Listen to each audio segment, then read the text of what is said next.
don't look at Daesh as representative of Islam. You have to not only take a rethink and look at the Islamic text and see what Muslims think and how different it is from how they're represented, but also it's very important to look at the more recent history, and also to take note of the fact that in previous decades how Western countries, how they behaved in Vietnam, how they used the same extremism in Nicaragua. The Contra rebels, they carried out the same sort of atrocities as Daesh does right now against the Nicaraguans, because Nicaragua was a country that was opposed to American hegemony. So this is not something new or extraordinary. But again, it's in the Western media, for a long time they were quiet about this extremism. Now that it's become such a huge monster, they're talking about it, but they don't tell us that it was it was these countries, these media outlets that were supporting them just a couple of years ago. That's right, very ironic. Now I know that we have our studio audience here, and I'm sure you guys have questions. I want to thank you for your patience. But before I get to you, let's first listen to a package that our correspondent from New York has prepared for us on this topic, and then we'll come right back, and then you could address your questions. Susan Modaress now reports.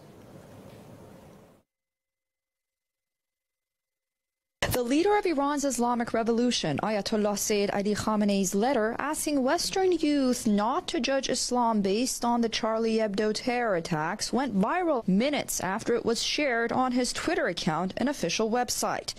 In the letter, Iran's leader asks a series of questions from its readers, like if they have directly read the Quran of the Muslims or have studied the teachings of the Prophet of Islam and his humane ethical doctrine, and possibly most importantly, whether they have ever received the message of Islam from any source other than the media.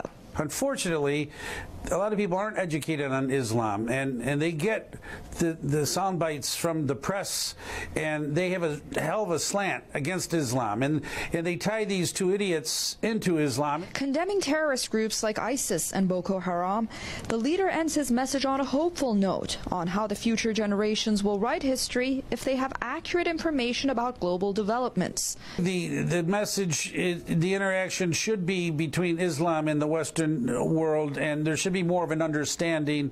I think that's his hope. Iran denounced the shooting at the offices of French satirical magazine Charlie Hebdo, but has also condemned as provocative its publication of a new cartoon of the Prophet Muhammad. Many believe the letter comes at a critical time when Islamophobia is on the rise in many Western nations, but also when there is an unprecedented opportunity for diplomacy between the Muslim world and Western nations. Susan Modaress, Press TV, New York. Okay, that was Susan Modaress. Let's have her on. She joins us right now from New York to tell us a little bit about this letter. Susan, your package there was great in terms of information relayed, but tell us how. Has this letter by Iran's leader been received? I'm sure you've been there out on the streets talking to the general public about it.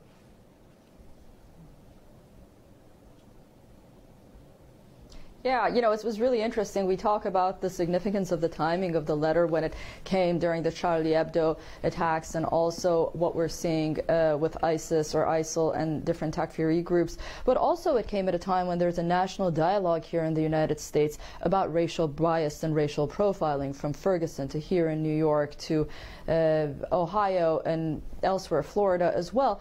And, there is this conversation going on about whether or not the black population, the brown population, is the other.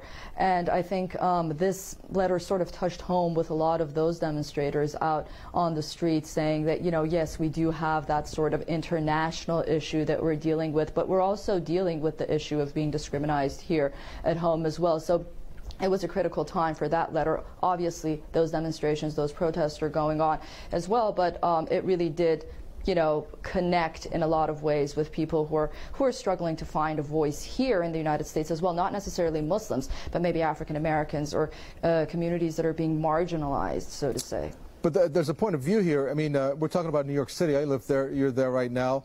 And it's quite surprising to hear, based on, obviously, events taking place there in the States, that it has brought to surface the way that people look at each other in terms of, you name it, color, jobs, ethnicity. Why has that somewhat surfaced now? Is it just because of the events, or were they based on the history, that it was never talked about as much as it should have? What do you think?